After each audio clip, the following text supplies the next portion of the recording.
how these will go because my streams can be like one viewer or they could be 20 viewers, and I don't know why either way. So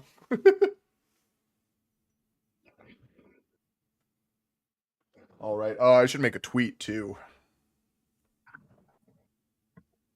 Let's see.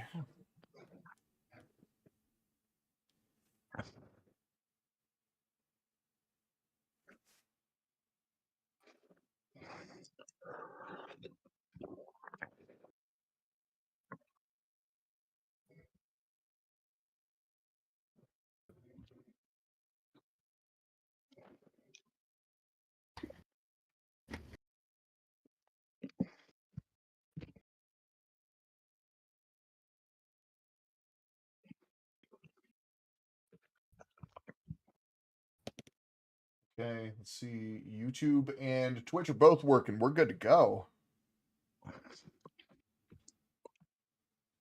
Hell yeah, you want me to kick this bad boy off? Let's give it a couple minutes. Let me make the tweet first, and then I'm good to go. Absolutely. Let's see.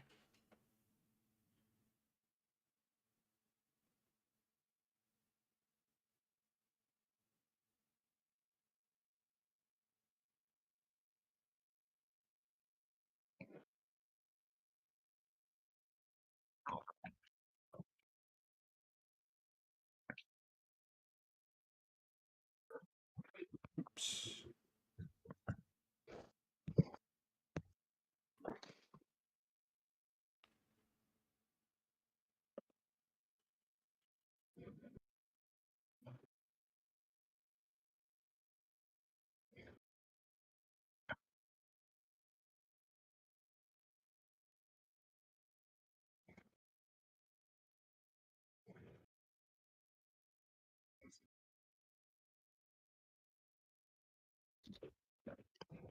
All right.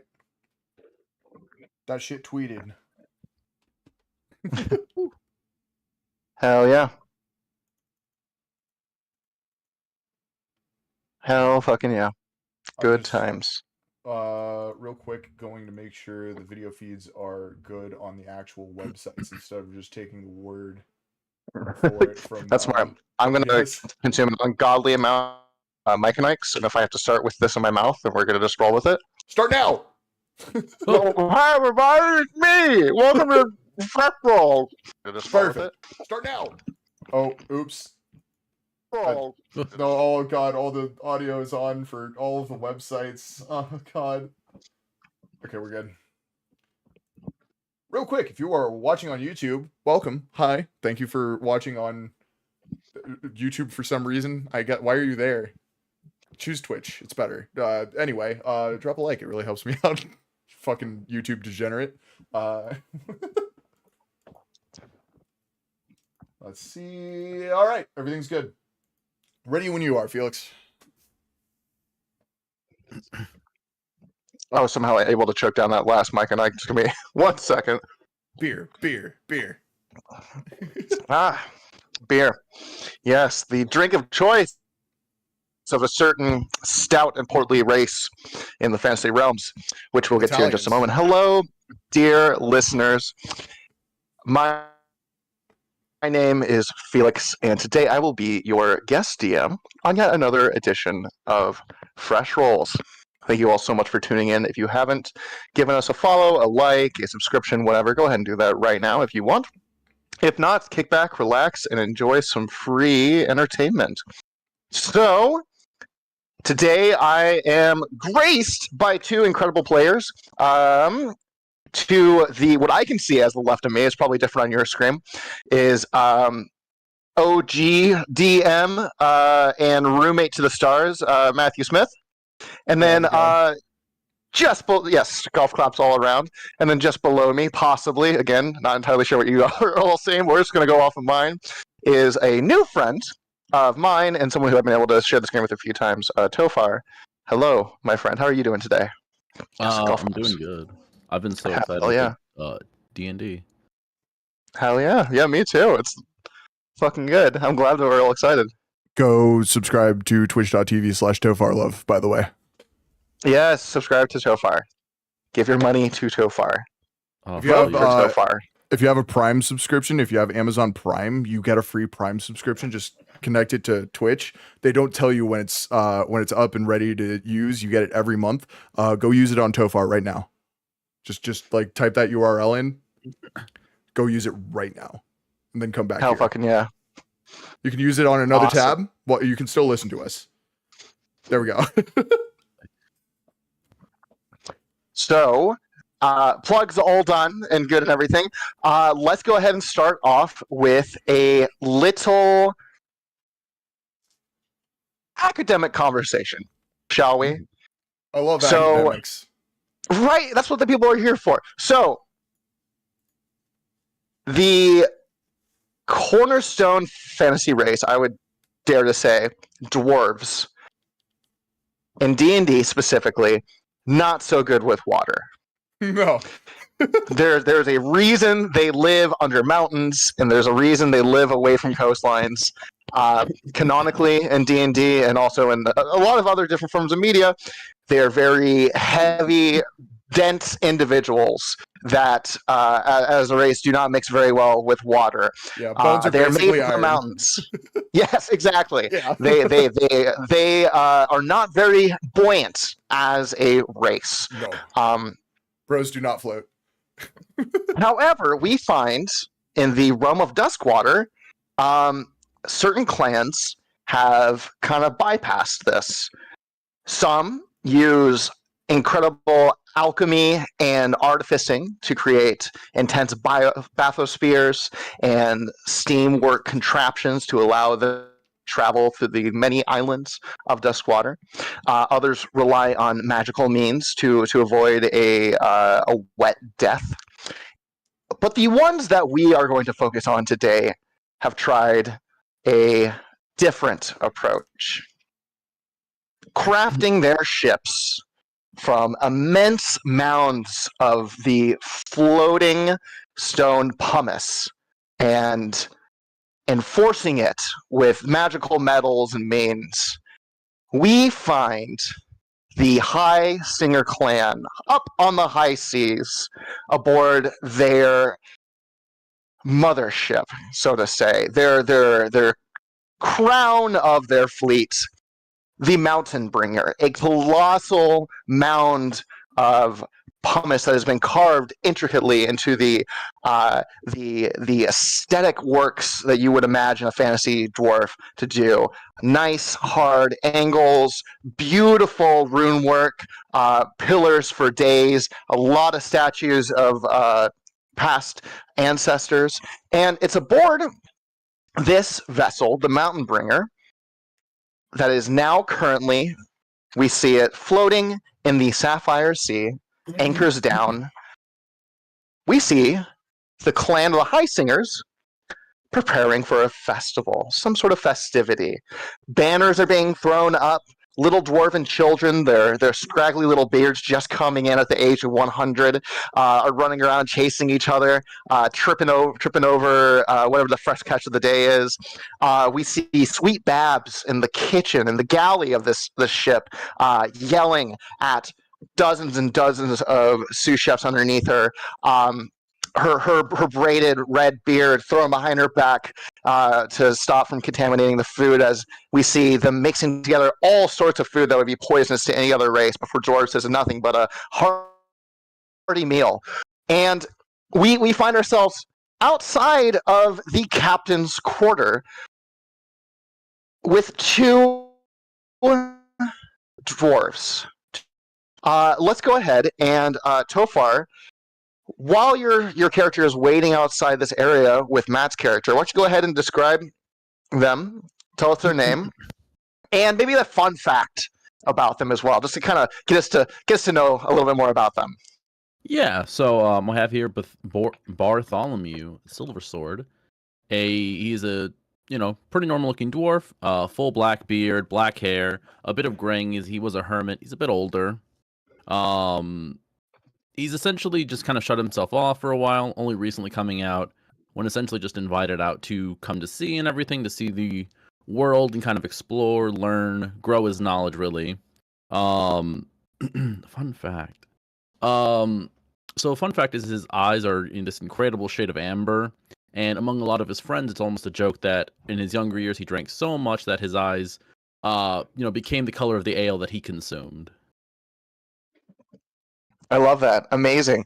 And so we see Bartholomew kind of standing side by side with Matt's character, waiting for these doors to open and for them to be summoned into the captain's chamber. Next to him, you see a slightly shorter dwarf with long, curly, flaxen hair and a scar over his eye. Not like a deep enough cut to make him go blind in that eye, but enough to look cool. And he's wearing like full chainmail. He's got a maul over his back, along with a shield with the coat of arms of the Highsinger clan. His name Incredible. is Lokan Highsinger. He's part of the clan. And what's a fun he's fact dude. about Lokan? Lokan's scar was given to him by a kobold that he claimed was a sea serpent to make him look cooler. we see Lokan maybe nervously fidgeting with the scar, possibly anxious about what the captain's going to say, possibly just anxious about the big day, because you all know that tomorrow the captain is getting married. It has been a long time coming, but the leader of the Highsinger clan, Bolf Highsinger, or Captain Highsinger, as you all know him as, has finally ended his grieving of his late wife and has decided that the clan can only get stronger and your pirating can only get more profitable if you were to team up and combine resources with another clan. That clan being, as you all found out during a crew meeting some time ago, the Surf Pirates, a paramilitary fascist adjacent surf pirate group that utilizes guerrilla tactics and just think of like every teen movie from like the 50s, like the surf bullies, but like as murderous pirates that patrol the high seas and intercept larger vessels with their sheer numbers and their rad surf tricks. Their captain is known as Captain Binconimus Skrunk, the former druid, now paramilitary leader of this organization. That's a callback to a previous episode. Real Fresh Rolls fans know. And so as you guys are kind of pouring over these thoughts, these conversations, and everything you've been having with the crew and the captain for the last few days, the doors slowly open, and you see before you an older dwarf. You would estimate about 800, 900 years old. Looks a lot like Lokan, kind of flaxen golden hair that's looking like it's slowly starting to gray. Same eyes, same nose, but a different mouth and different jawline. And he looks over and says, "All right, boys, come on in. We need to have a quick chat." And he walks and turns away. All right, Pops. No, that's not the voice. That's not the voice. Hold on, I'll work on that. That's okay. You all enter into his captain's chamber. It is an extravagantly carved stone room. It's not made of pumice. You inserted a cube of onyx and carved it out from one piece. The entire room itself is jet black with gold lining. I know, one piece. One piece, you say? We are on the cruise. And the room is immaculate and a little decorated, but a bit more utilitarian. And he kind of leans up against his desk and pours 3 glasses of scotch.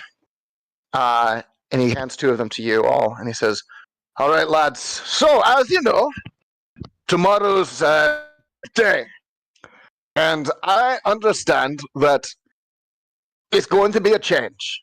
It's going to be a bit rough in the beginning, but I truly believe if we stick with it and We help the surf pirates, and if you truly give Mr. Skrunk a chance, he's really not that bad.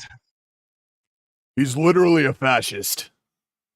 I'm He's- pretty sure I He's saw fascist. a whole boat of like innocent people. Yeah, but you know about it. It's a part of the game, isn't it? And listen, it's not like it wasn't justified. They had gold he wanted. That's the kind of energy we really could use for our crew, you know? I think we've been maybe a little bit too...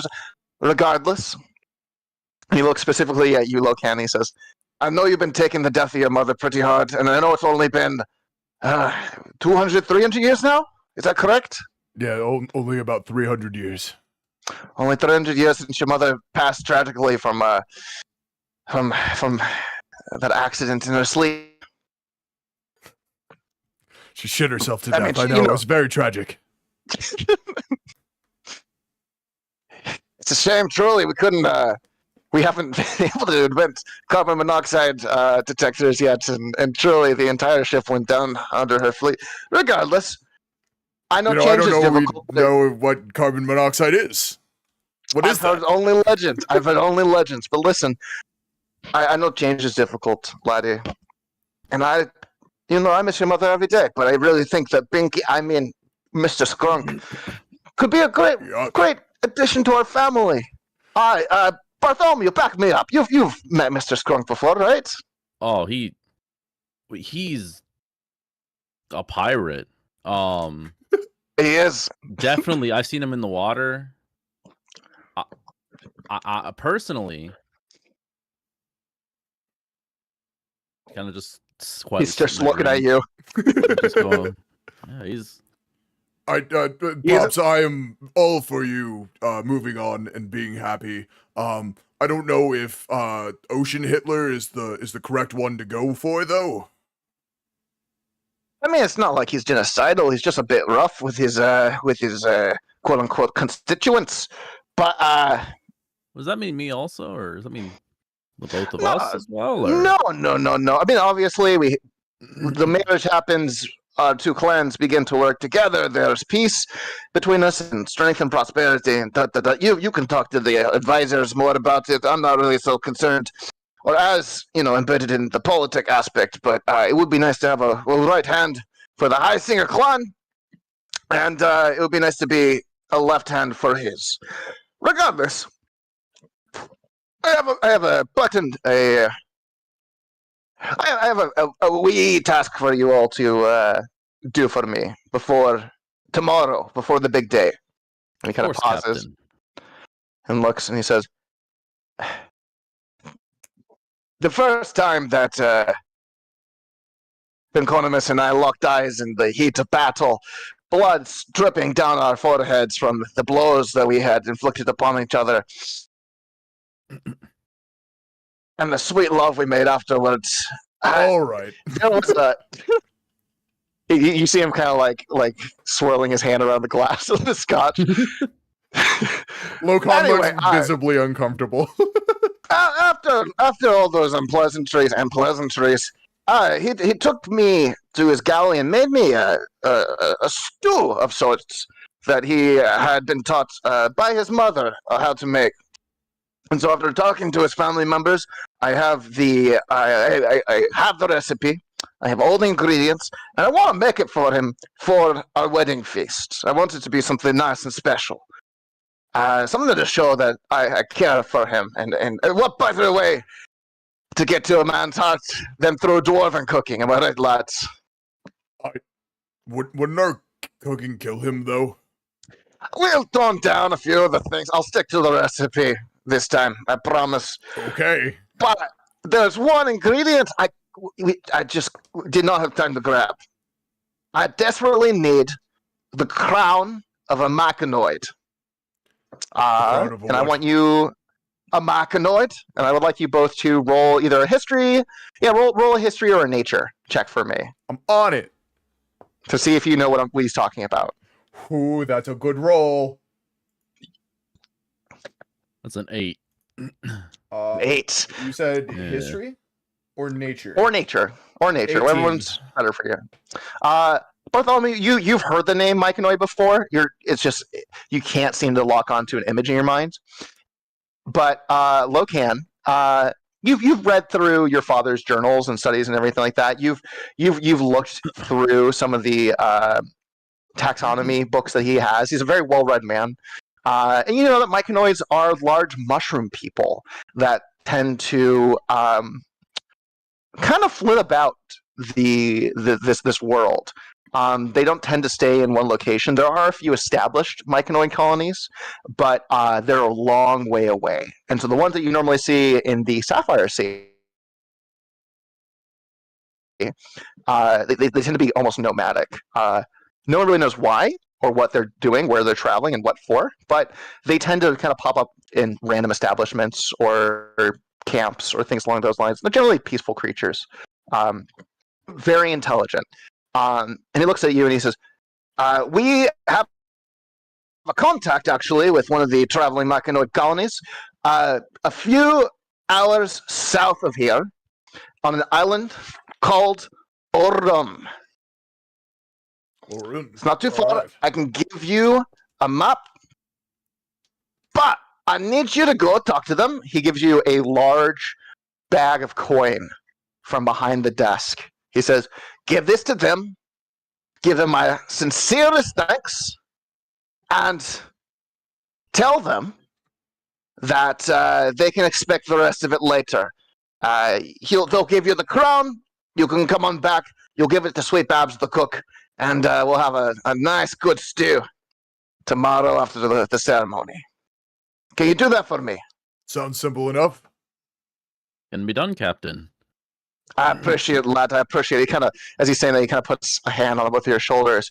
And as he said, I appreciate it, he tightens his grip a little bit and leans forward so that his lips are just parallel with your ears. And he says, I cannot stress how important this is to me and the crew's future.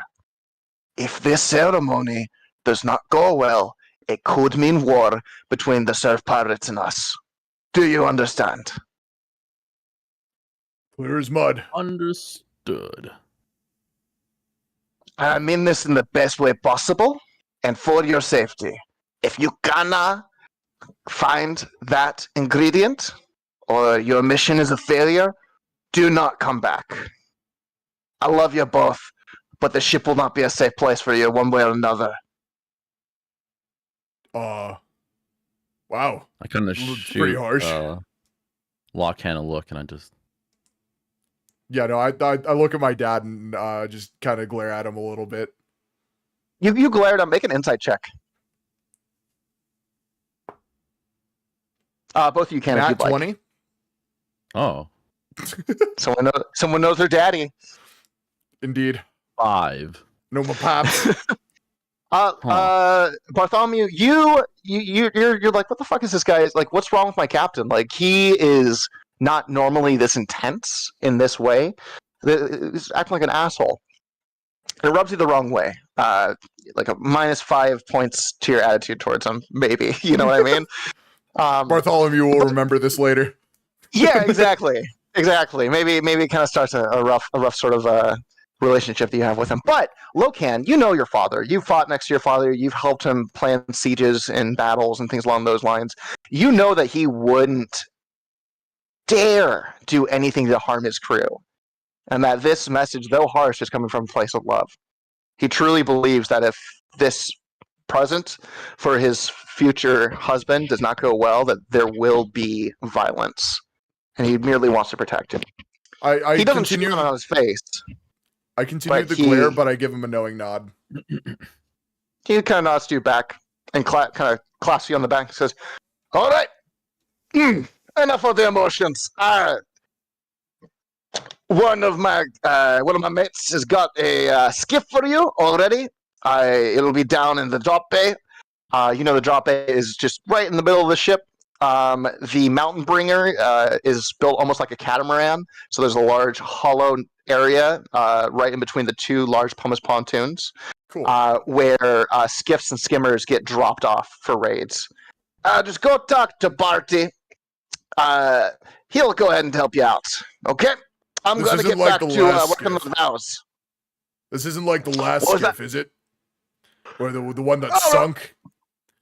If I remember correctly, lad, you had a few more chicken legs the night before. That might have been your fault.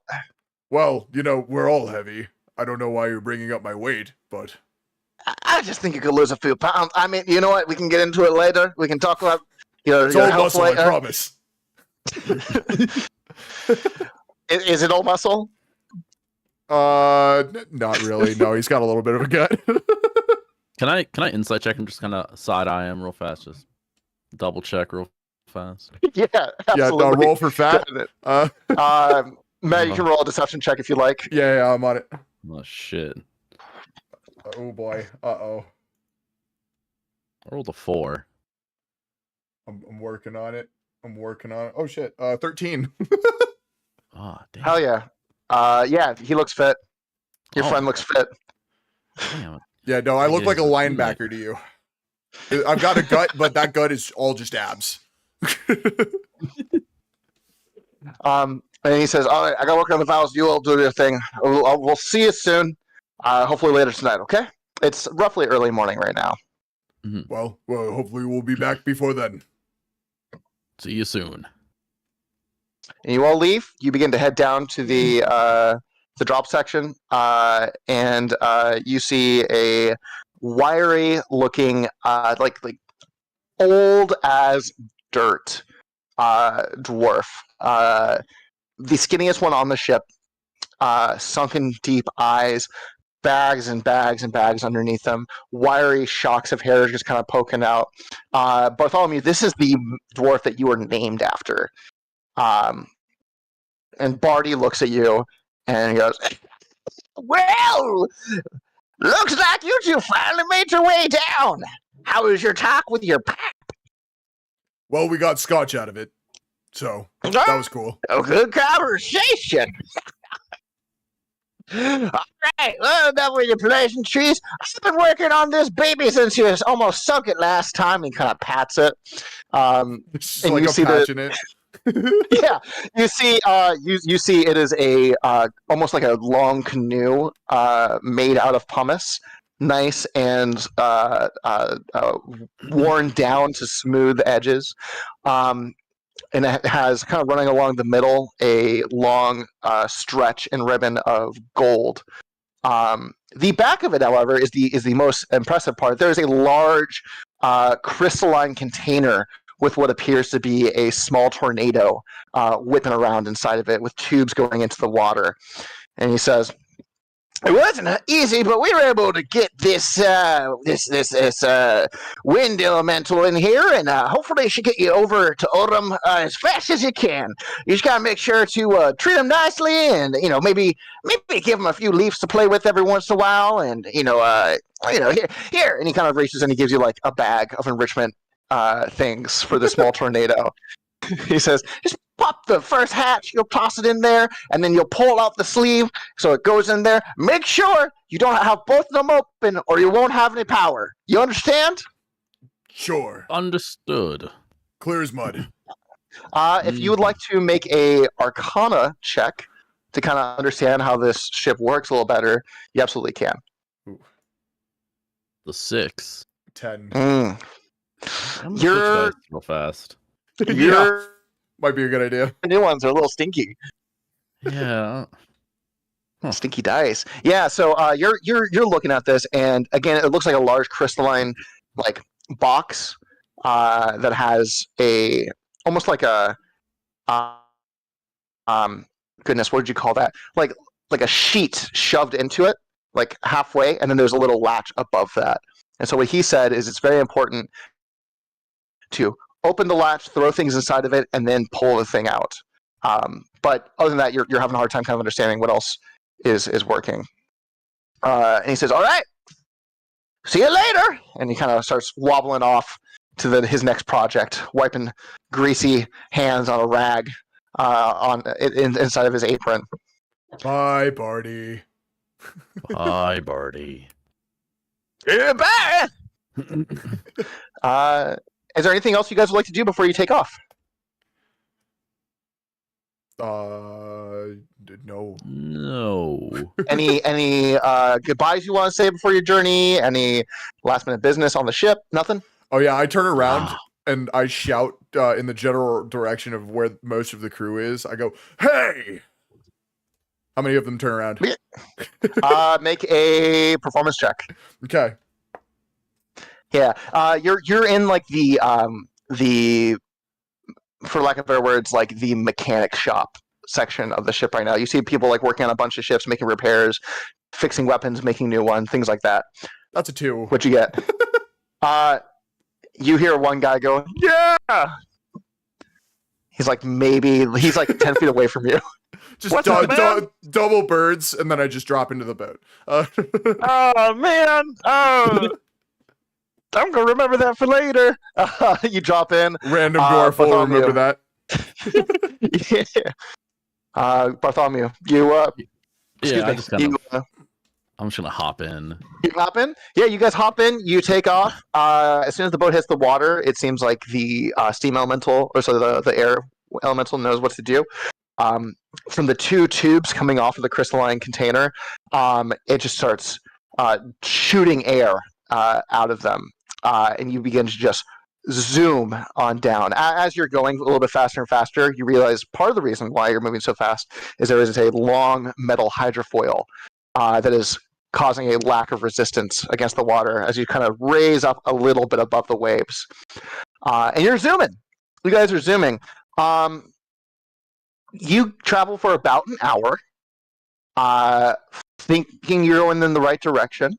Actually, can someone make a survival check for me to see if you are going in the right direction? Absolutely. I got this. Dirty 20. Nice. A It was dirty the dice. 20. Hell Definitely the yes. Hell yeah. Throw out the old one. Or I guess the new ones. I don't know. Just throw them in the oven for a little bit. It's fine. Open the oven. Finish Yeah, get some them. fresh rolls. There you go. Hey, there you go. There you go. Definitely not cheating. It's not cheating if no one knows about it. Just like how it's. Anyway, moving on. You froze for a second there. Oh, that's good because I was given some really risky some really risky tips about breaking the law. So, Oh, okay, cool. moving on. With a dirty 20, you're able to navigate the high seas nice and easy. It is clear sailing today, or it would be if you had sails. It is clear wind elemental engineering today. Beautiful little almost overcast. motorboating. Yeah, exactly. Beautiful little overcast of some clouds. The water beneath you is crystal clear. It's almost like you're dancing across a mirror. And some time goes by, and you hear as the wind elemental kind of starts to slow down a little bit. I enrich it. What do you do, Matt? How do you enrich the wind elemental? We've got a bag of enrichment toys, right? Yes, you do. I dump the whole bag in there. How do you do it? Walk me through exactly what you do. I open the latch, I drop that shit, Okay. and then I close the latch. Okay. Awesome. So you got the toys up here. There's a little partition. Do you pull the partition out? No. I only No. open one of the sides of the thing. Like Barty No, said. no. Gotcha. we- I'm pretty sure that's what he Ken. said, right? I think I remember this, and I just yanked the second layer out. Oh, okay. That I works kinda for look down me. at the elemental. I'm saying, you feeling rich, buddy? Yeah, you see as soon as it's like twigs and leaves and like bits of like paper, like confetti, and as soon as they go in, like it starts like almost like a blender just spinning this stuff around and around and around. It's having a good time. And you see as more and more wind begins to come out of the engine. You guys have saved yourself a little time. You keep zooming down. Another hour goes by, and about a kilometer in front of you, you see land. You see what you assume to be Oram. It is a small island, densely covered in forests after the beaches, with a single large tree, colossal tree even, just canopying the entire island, dead in the middle. And as you get a little closer, you notice something swimming next to the boat, keeping pace with you. What do you guys do? I look. Make a perception check for me. Wow, that's not great. Huh. 10. Is there anything? A 10? Is there anything loose in the boat? Anything loose in the boat? Yeah. As in like what? Like rope or like? Like sticks or rocks, just anything kind of, you know. Maybe not sticks, but you probably have like some day supplies. So maybe you brought some things. If you want to say you brought some rocks or something, absolutely. I will say with the 10, it looks like almost like a porpoise of some sort, but it's not quite. There's something off about it. You can't quite place it. That's a fucked up dog. That's a fucked up dog. So far, what do you do? I'm gonna look over at him. I'm gonna look over at Locan. I'm saying that right. Locan. Yeah. Locan. Locan is saying, "In my many days of solitude, I learned experimentation is the key to figuring things out." And I take one rock that I have in a little bag, and I kind of just chuck it in the general direction of where it is. Fuck yeah, I love science. Yeah. As you do, you see this shape kind of move out of the way, and it disappears for a second. You think it maybe is gone, and then after a second, erupting from the water is perhaps two of the most beautiful creatures you've ever seen. Effervescent skin, detailed by small patches of scales that glint beautifully off of the sun. Seaweed green hair kind of flipping back and forth that kind of show and shimmer as they fly through the sky. And almost angelic faces that are adorned with gills and slitted eyes and beautiful welcoming smiles. It appears to be a male and a female merfolk. And as they kind of jump out of the water, they say, "Wait, please stop! You're approaching danger!" What do you guys do? Hello, fish. What You guys are still racing.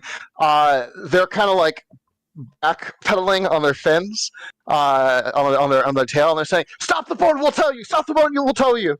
How do we stop this thing? I'm just gonna tap it with my quarterstaff for a second. Just kind of on the side, like knock. Tink tink. Yeah. You tap it, and the wind elemental gets the gist. It kind of stops for a second, and it just kind of gently plays with its toys. And as your little craft comes to a standstill, these two mermaids kind of come, or merfolk kind of come up. The masculine-looking one resting its large arms on one side of the boat, kind of causing it to tip one way. Whoa. And the very gently, but enough to kind of make you recenter, and the feminine looking one coming to the other side of the boat, and just gently like getting up like this, and looking at straight in the eyes, and they say, "You know you're traveling in dangerous waters, right?" Well, we'd happen to be dangerous people. Seems to fit Oh. us. Indeed. Wow, that's very, very good to hear. But there are so many dangers, in the ocean itself, that you land folk, and I mean that in the best way possible. In the back of your head, you're like, I was not going to take offense to that. Now I do. You land folk. you land folk, and I don't mean that in any harmful way. Just wouldn't understand. And the masculine says, "But you're lucky. You're very, very lucky, because you ran into us. And for a small fee, we can ensure your safe travel to whatever location you're going to. That island over there? Oh, so perilous, so dangerous those waters are. Perhaps for a small fee of 50 gold, we can make sure that your ship arrives there safely." I'm gonna pull. One moment. Yes, let's kinda- huddle. Oh, please! Oh, please! Discuss amongst yourself. We have nothing but time. I'm gonna pull him aside. I go, "What do they need money for?" I don't know, but it sounds like they probably have some that they're adding to. We should rob them. That's that father spirit I'm hearing right now. Aha. Oh, if he I was believe out here well. with us, oh, Doing my Turn daddy back. proud. oh. What do you guys I do? Look back. Do you want to take the lead on this one, right? Oh, okay. Yes, can do. Yeah. I look at the masculine one, and I say, for a small fee, you can live. And I pull out my Oh! weapon. Because a threat. They look at you and they say, "Oh, I see you are well versed in the mermaid tradition of extortion, as we are. Well, if that's going to be your choice," and they dip underneath the water, and there's silence. What do you do?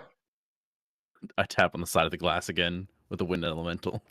Wind elemental picks up. You guys Believe begin to move. I have a vial of poison. Hold on. Let me make sure Just that I gonna do. toss them out. You're gonna Yeah, I'm just gonna make them breathe poison in the water. Yeah. You do not see them. I don't want to shoot out a cool idea, but you do not see them. Underneath Turns the out I boat. don't have that. I have a vial of something else. We'll bring that up when we get to it. I pull out my pack of plastic straws and I just start dumping them. Yeah. Instantly, 10 turtles just rise to the surface upside down. But no, none of the mermaids, none of the merfolk come. And you're moving a little bit slower. You're moving at a good pace towards the alley. You're not quite up to where you were. The wind elemental was kind of caught off guard. And I need you to make a perception check for me. Both of us? Yes, please. Okay. Oh. And that one. Ooh, 15. Beautiful. I like to imagine maybe Bartholomew is like tapping on the glass, trying to see what's going on with the wind elemental. It seems perturbed almost. You're not entirely sure what's happening. Your attention is entirely on it, Bartholomew.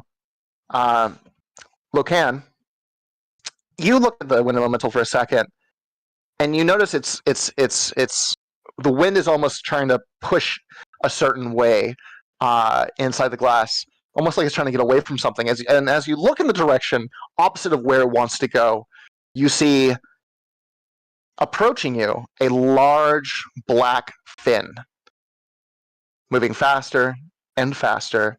And I would like you to enter initiative. Everybody, give me a roll for initiative. My bonking weapon is ready.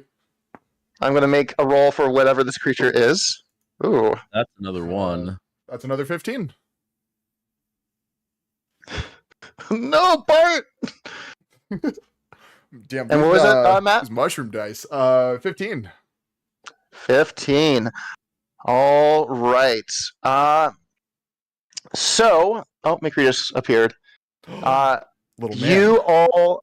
So, up first is the creature. And so here's basically what we're going to do.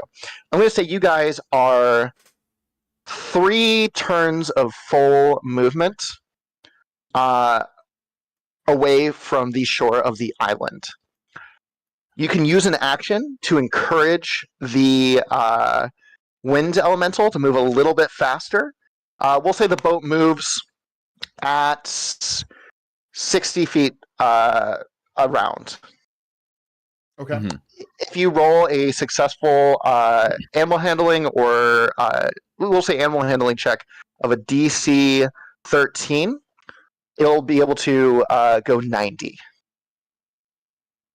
Gotcha. You are currently 180 feet from the shoreline. So 3 rounds of just using your action to move, you'll get there, right? 2 rounds of 2 successful checks, you'll get there as well. Sound like a plan? Sure. Yeah. Does that make sense? Awesome. You look behind you, and you see, we'll say as well, if you fail the check, it'll slow down by 30 feet. Gotcha. So we'll have a little risk and reward there. But you look behind you, and you see the 2 merfolk flanking this, what appears to be a corrupted killer whale. Its fin jutting out of the water, but as it does, you see it's bent in strange angles. There appears to be some sort of barnacle growth along the back, and its eyes are just bright red as it is steaming through the water after you. Up first is Lokan, what are you doing? I'm gonna take a python. I think Okay. that's how you pronounce it. And I'm gonna go fishing. How are you fishing with a python? A pitten? Basically, that's like a I'm just climbing. throwing a hook at this Oh, orca. sure. Yeah, yeah. Sure, absolutely. Yeah, we'll say right now it's roughly. Let's see. So you're there. It's gonna be there. We'll say it's roughly 60 feet behind you right now.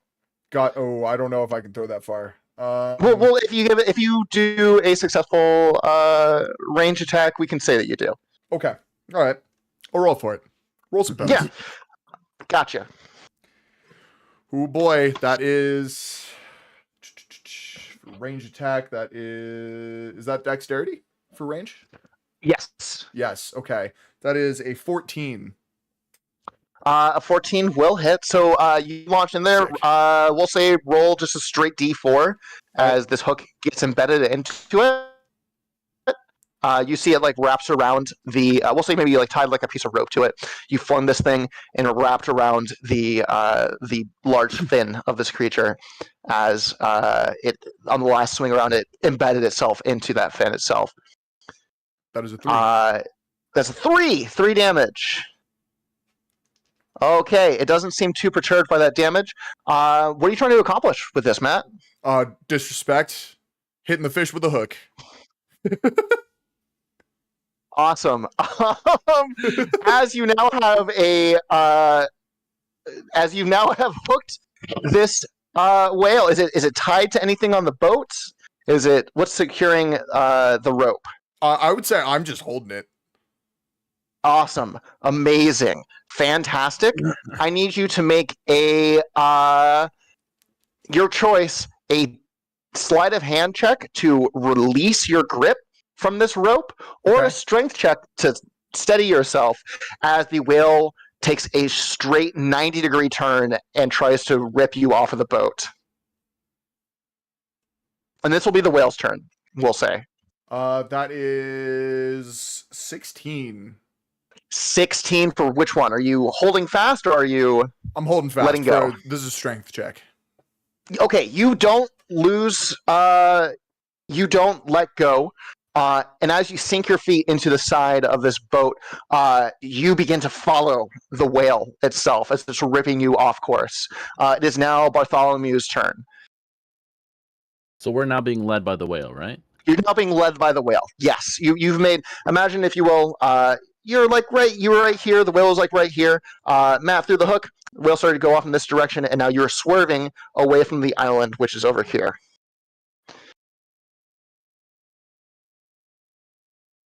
What would you like to do? And we'll at the end of this round, I'll update the distance from the island. I'll go talk to the wind elemental. Hey, bud. Maybe pull a little harder.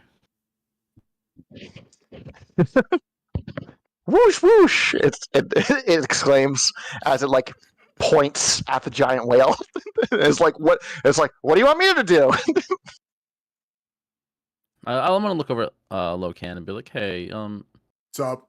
what's the plan here? I was hoping I would be strong enough to pull it with us. Maybe beach it, but I don't think that's working very well. Okay, no, it is a good plan. It's a good plan.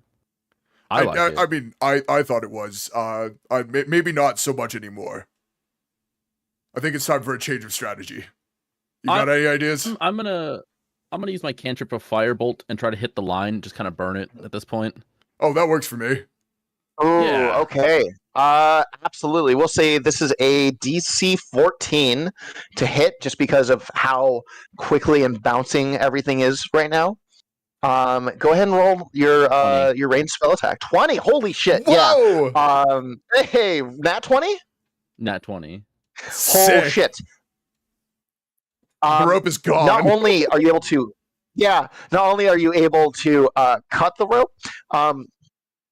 For some reason, it's an old tradition for dwarves to lay a thin line of gunpowder inside their ropes. Some people say it's for tradition. Some people it's to say for moments like this. no one really knows how it started, but it's something that your clan tends to do. That's now and Duskwater lore. Okay, there we go. That rope quickly engulfs in flame, moving that burst of fire down the line and erupting in a small explosion on the whale's back. Roll me a d6 to see what kind of fire damage it does to it. Sick. I didn't even think to keep the dice out. D6. I like your hat, by the way. 5, and thank you. Welcome. 5? Awesome. So the whale looks a little perturbed. Erupting out of the water as your boat kind of moves a little jerkily, settling itself back into the water itself. You see the two mermaids, merfolk, I should say, swimming towards you with an increasing speed. They get up to you. The masculine-looking one says, "We were honestly just going to ask for like 10 gold. That's all you had to give us," and is going to take a spear attack 50. against Locan. Well, we had a sliding scale depending on how safe you wanted to be. Locan, what is your AC? My AC is 18. 18. Yeah, they wow, they miss. Awesome. So with a 17, a spear is flying, carved almost from coral, it looks like, directly over your head, just peeing off your helmet that I assume you're wearing. Yes. And then the feminine one is going to look at Bartholomew and raise a spear as well, and say, "It's really shocking that you landfolk tried to scam the scammer." Is going to take an attack. That is going to be 14 to hit. That does hit. I'm a 9. That does Ooh, hit. unfortunate. Ooh. Damn. You are going to take 4 points of piercing damage. Okay. As a coral spear launches, and it doesn't quite land and stick itself into you, but it does graze off your side, taking a little bit of flesh with it as the water around you. You are still about 180 feet from the beach. Top of the initiative, we're going back up to Locan. What are you doing, bud? I am going to. Let's see. Damn.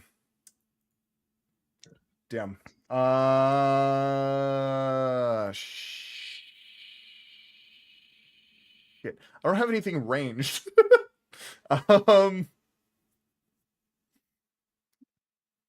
Can I hand Guys, over a rock okay. for my bag of rocks? I have 2 crowbars.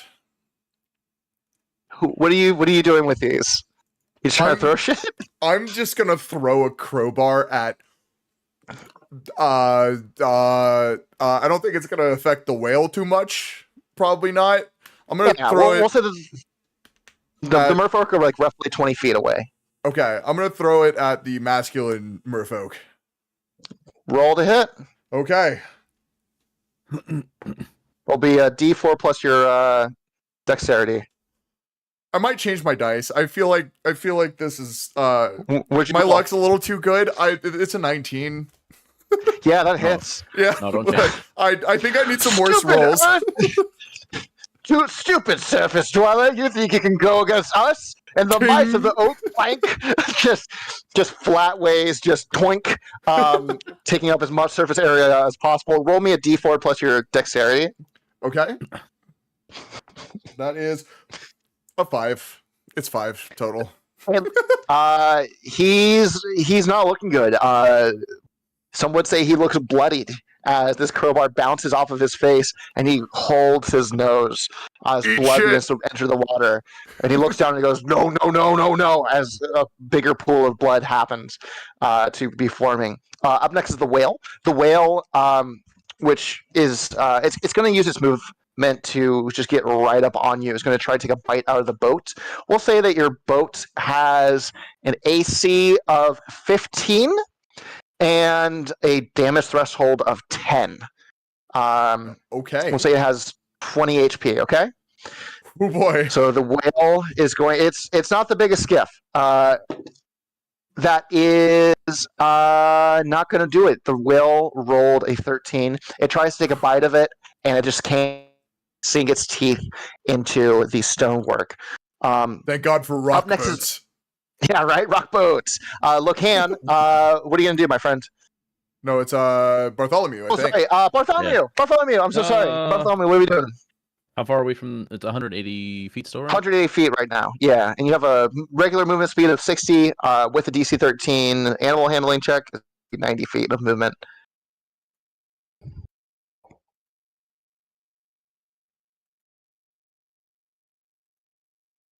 I'll firebolt the male merfolk. Yeah, he is above the water right now. All right, rolling 16. 16. Yep, that hits.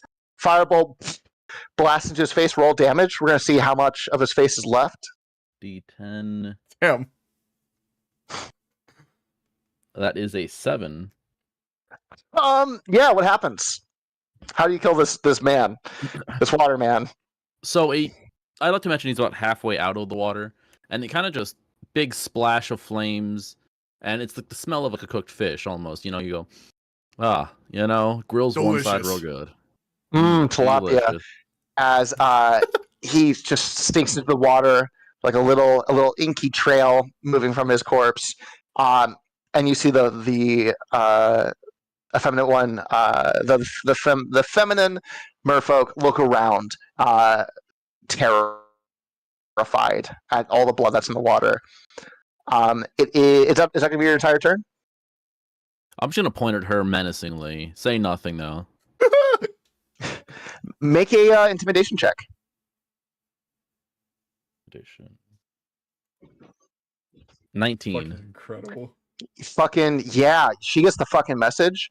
She dips out. The whale lets go of its jaws open, and it begins to go underneath the water as well. Make a perception check, both of you, for me. On it.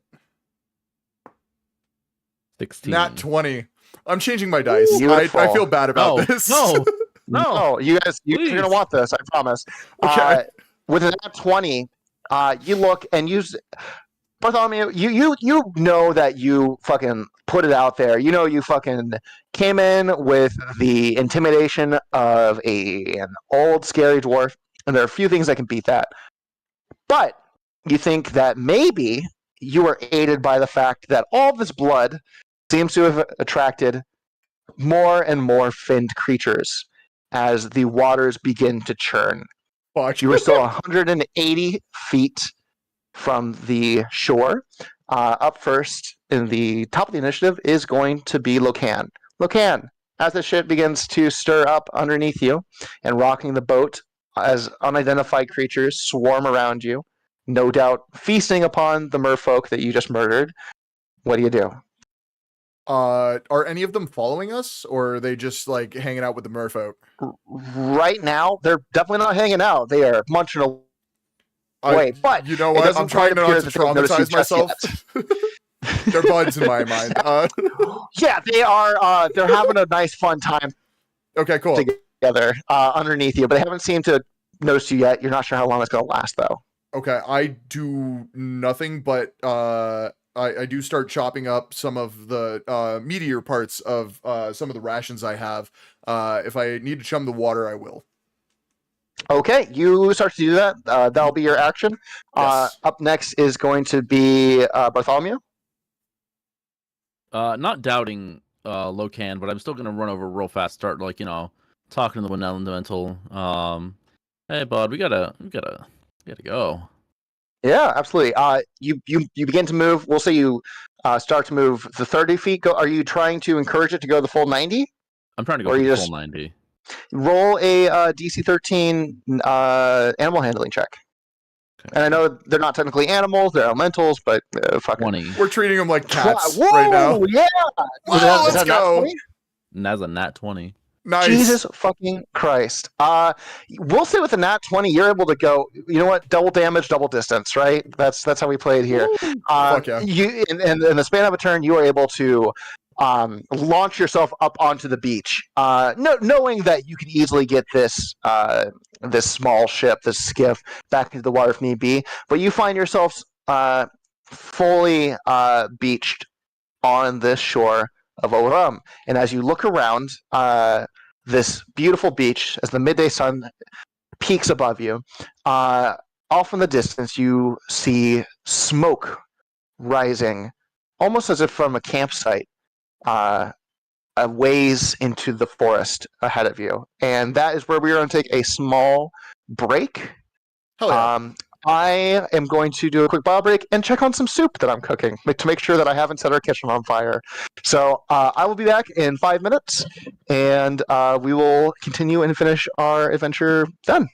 Sounds good. While you guys head out, I'm going to do a little housekeeping for chat, and then I will take my bio break as well. See you guys in a minute. Hello, chat. Hi, I'm Preoccupied. I'm the guy who owns the channel. How's it going? Thank you guys for being here. It's a good time. Fresh Rolls is a show we do every Sunday at 6 p.m. MST. I believe that's currently 5 p.m. PST. Don't take my word for that. I live in Arizona. I don't know what time zones are. We don't change ours. So, yeah, 6 p.m. MST. This is a homebrew D&D show based in a world called Duskwater. And it's like a mixture of pirates and The Witcher. So if you like dark fantasy, you like you like some blood in the water, this is the show for you. And yeah, weekly show. I also do gaming streams. Haven't done so recently, but a new schedule will be posted on Twitter soon. So if you haven't followed me already on Twitter, please do so. That is where all of my updates happen, as well as just some fun content that doesn't happen anywhere else. Please also go follow at TofarLove on Twitter. That is that is the dude below me in the Discord screen. And follow the other members of Fresh Rolls. That is Sinking Flounder and Foamhar Shi. So, thank you guys once again, and I will see you in a couple minutes. Be right back.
Hello, chat. We're back.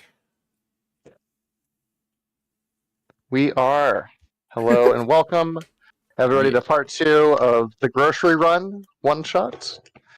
Let's go ahead and getting groceries, getting some mushrooms for dad's marriage soup.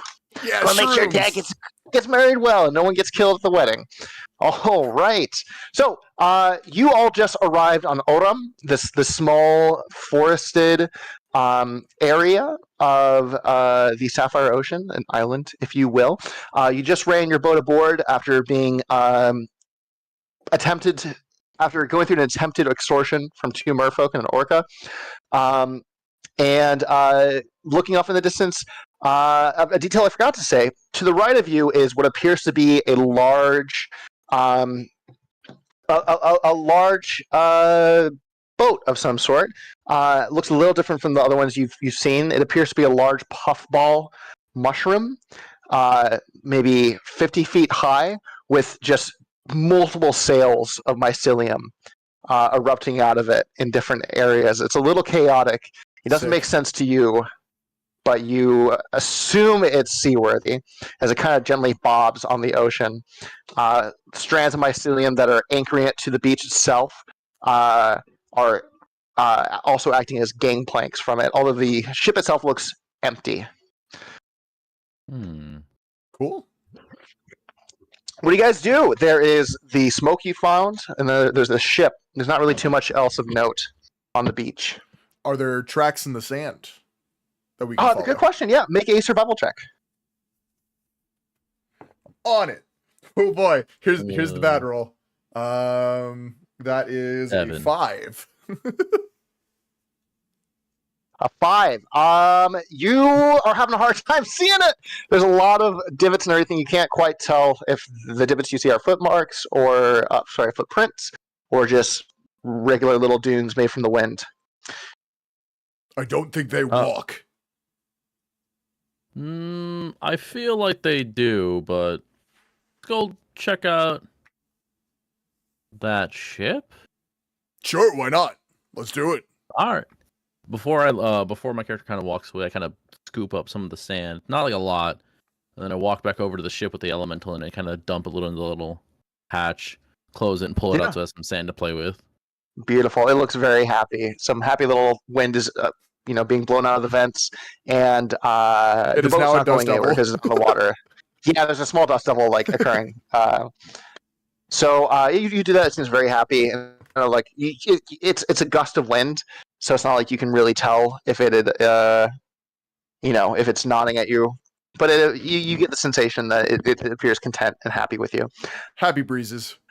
You guys walk over to the large puffball ship and walk up the mycelial gangplank, I assume, and you look, and there doesn't appear to be anybody on board. Dwarven, human, mycanoid, anybody.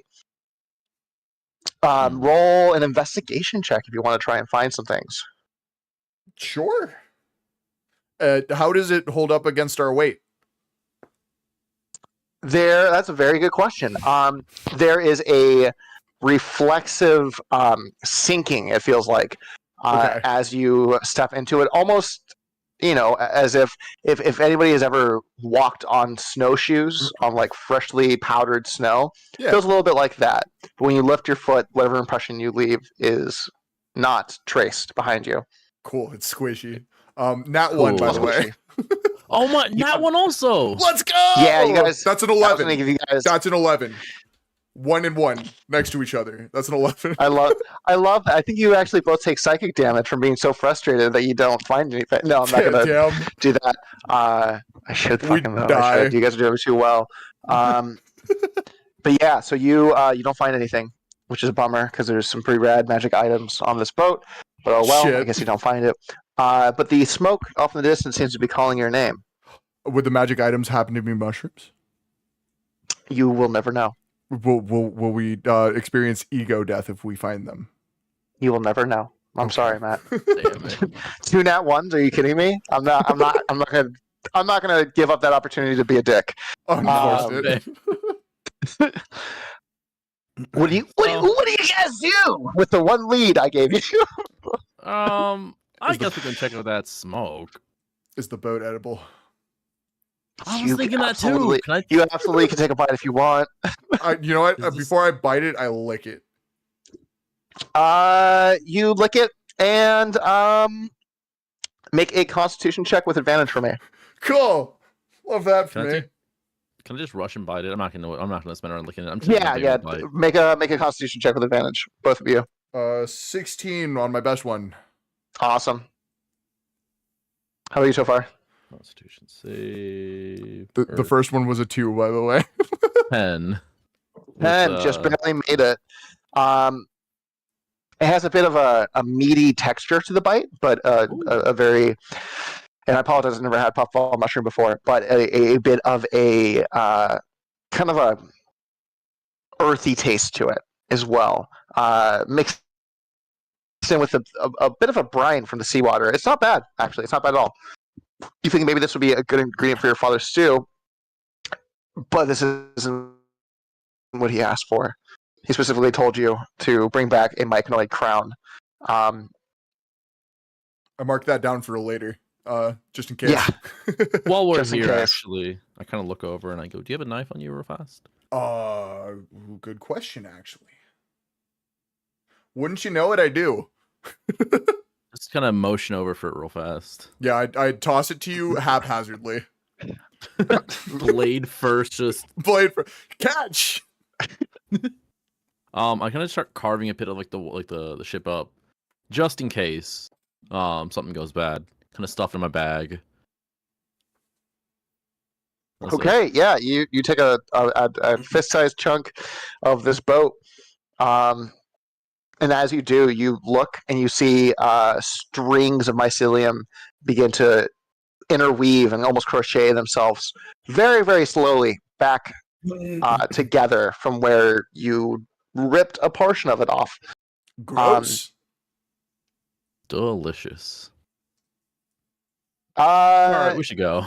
Yeah, let's bounce. You guys bounce. You guys start heading towards the fire, and as you do, make a perception check. Okay. Oh no, please. Ooh. 6. 16. Mr. Matt, what'd you get? A 16? It is a 16. Let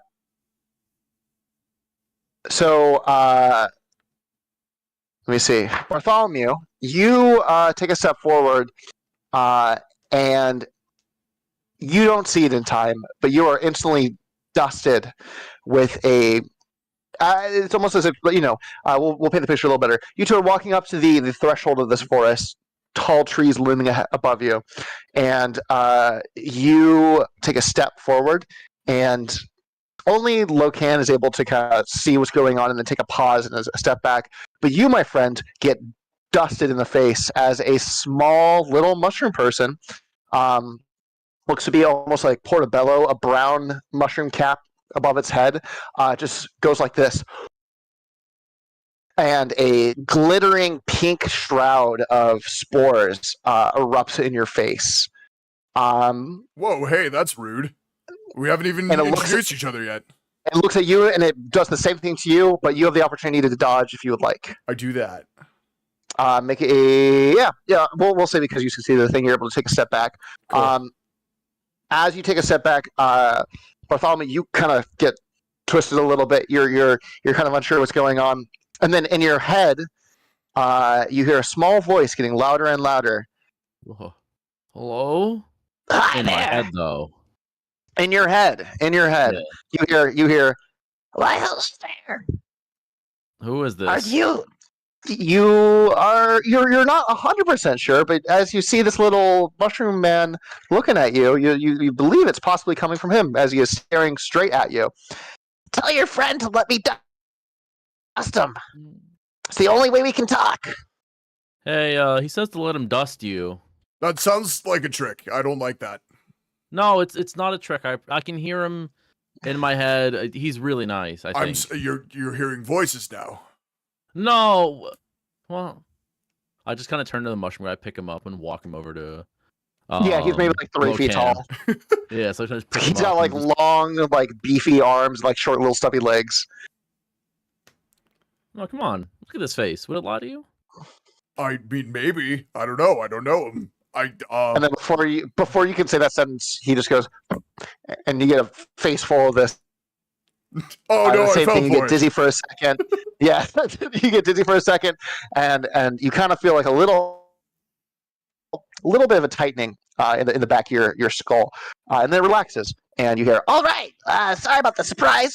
It's hard to communicate with other creatures outside of the hive. I assume hearing you're here voices. for." Hello, this little mushroom man with no mouth is just kind of waving at you. You hear a voice in the back of your head that you assume is coming from him. Oh, or I get it. it now. Hello. Hello. Yes, so sorry. Had to report spores you. It's how we communicate. It's a whole fucking thing. I know you types like to have names. You can just call me One if you'd like. And then we can just do 2, 3, 4 for all the other. So you'll meet. I assume you're here for the ingredients that your captain was asking for. Is that correct? Yes, Yeah. indeed. Oh, and if a mushroom man could look stressed, it does. And it kind of goes, all right, well, I'm going to need you to follow me, and you can talk to our foreman. Okay. How many of you am I going to talk to? I unfortunately can't count very high. You know what? You can, whatever names you want to give us, you can do that. How about that, friend? It doesn't matter. I assume our business will be, hopefully be fast. Okay. If not, we'll figure it out. But follow me. And this little guy starts to kind of waddle down towards the fire that you assume is deep in this woods. You see a little bit of a bonfire in the way is where the smoke is coming from. I look at Bartholomew and I just motion just like an after you type of deal. Alrighty. I kind of just follow along the little mushroom guy. Then I follow in the rear. Out of curiosity, who's carrying the purse of coin that your father gave you? I kind of finger motion for him to like wait like 1 second, and then I sprint full speed back to the boat. Sorry, we What? we forgot the money. It was a stressful trip. We got attacked by a whale and some fish that talked to us. Oh, that's cool. And it's just kind of nodding at you like, oh, really? That's really neat. Like kind of like politely, if you took a second to lean a little bit past her, a little bit past its initial reactions, you'd see it's just kind of being polite. It's like, hurry up with this. But you, yeah, I do not recognize that, and I just keep telling it the story of our battle we just did. oh Yeah. wow, that's really cool, buddy. I kind of run as- back in. I'm out of breath. I'm just, hey guys. Oh my goodness. And then I hit him in the yeah, face with a God. crowbar. Oh, that's great. That's really cool. Let's go talk to the foreman because it's there's a little hiccup. We'll talk about that in a minute. You guys walk down the path a little bit, and you see a small myconoid colony. There are a few of structures that resemble tents, kind of like a large dome of interwoven mycelium. You see several different types of myconoids. There are 3 different varieties that you can pick up. Or should I say there's 2? There's only 2. My apologies. There are 2 types of myconoids that you see. There are these small little portobello ones, like one that you saw. They all look very, very similar. And then there are some that are a little bit taller. They're a little bit lankier. They have yellow caps on their heads. Some yellow coloring on their mushroom caps as well. And one says, all right, well, we should probably talk to one of the officers real fast. Let's go ahead and you hear what you would assume to be a name or some sort of signal of recognition that your brain just doesn't quite pick up. Your meat brains just aren't quite made for this level of communication. And you see one of these lanky yellow myconoids kind of come over. very tall, very elegant in its movement. And it kind of comes over, and you hear in your heads a slightly deeper voice pick up. Oh, the pirates. Fan-fucking-tastic. Great. Well, We get that a lot. I'm sure you do, bud. I'm sure you do, looking at you. So, here's the deal. We can't deliver right now. I'm sorry? We can't deliver right now. Is this working? And he puffs you again. Yeah, I wasn't sneeze on him. Really the issue. Thank you. You're welcome. Just Well- returning the favor. We were only able to start the talks of this business with Captain Heisinger because he knew that we would be on this island collecting some samples and some seeds from the colossal tree up the way. Our sovereign, I think is the best word in your language, is requesting samples. And so we came here to do that. And unfortunately, our troops leader, our foreman, has yet to return. He is the one with the crown that you require. And, well, honestly, I haven't seen him in a day. Not entirely sure he's coming back. So you're more than welcome to plant some roots here and hang out. There's a lot of great detritus in this soil that I highly recommend you try. I believe there is a rotting seagull just down that way if you want a little bit of extra protein. But otherwise, I would highly recommend just if you have the time, just hang around. Well, we don't, so... We would love to. Not to sound ungrateful. But we would need that by nightfall. Oh, We need that by, yeah. now. Yes, we're not quite sure when they are coming back, especially because we have not seen them. And we are slowly growing our mycelial network towards the tree, but it'll probably take a few days before we're able to make it all the way through this soil. So if you can wait that long, you say you have to get it tonight, though. Is that right? Like, even before Oh, would most likely be ideal. That's frustrating. Oh, dear. Oh. Well, Does it have You to could be always- his cap? Or can it be You, somebody else's cap? you look Oh. around. I will say this. You remember with your earlier high roll of the myconoid, you recognize that all these myconoids have caps, but a myconoid crown is a delicacy. It is a true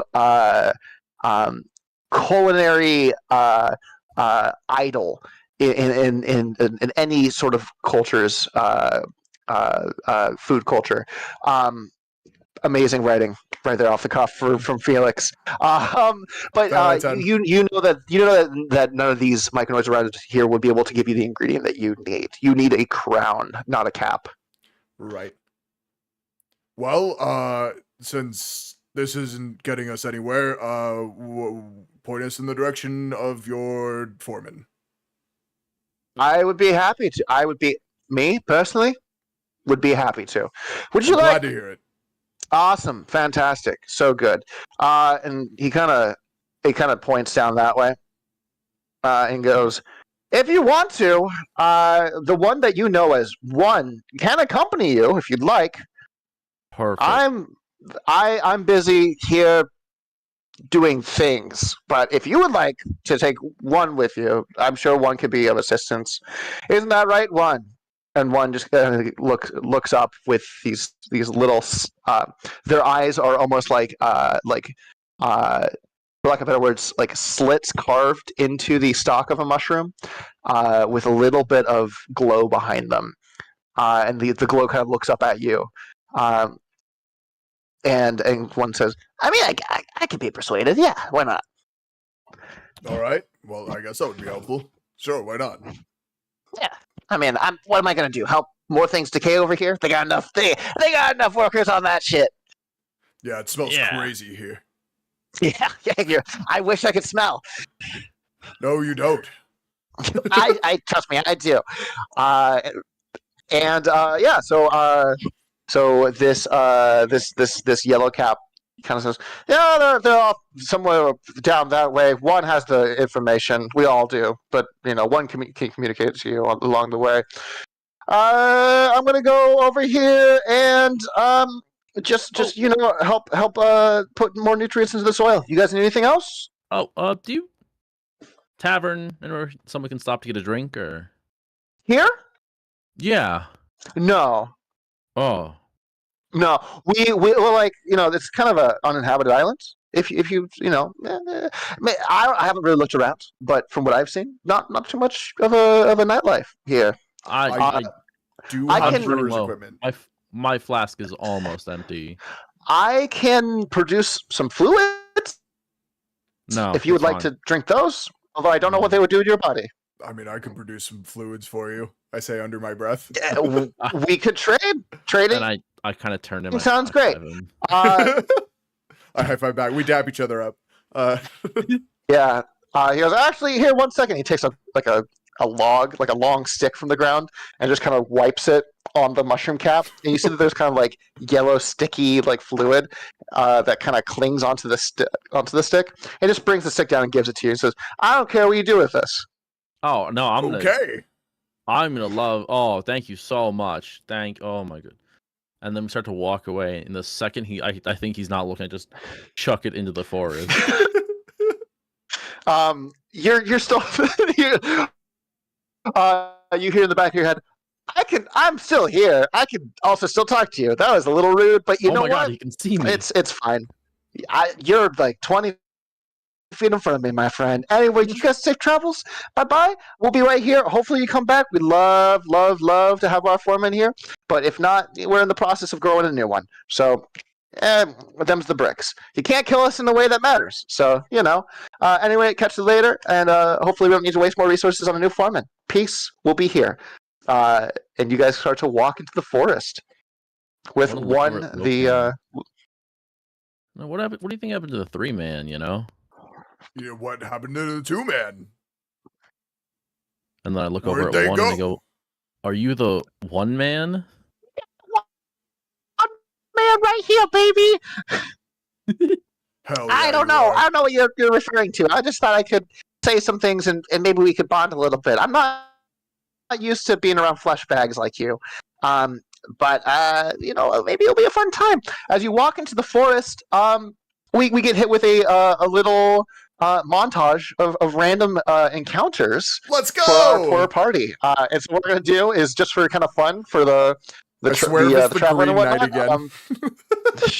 Oh god. lone green. No.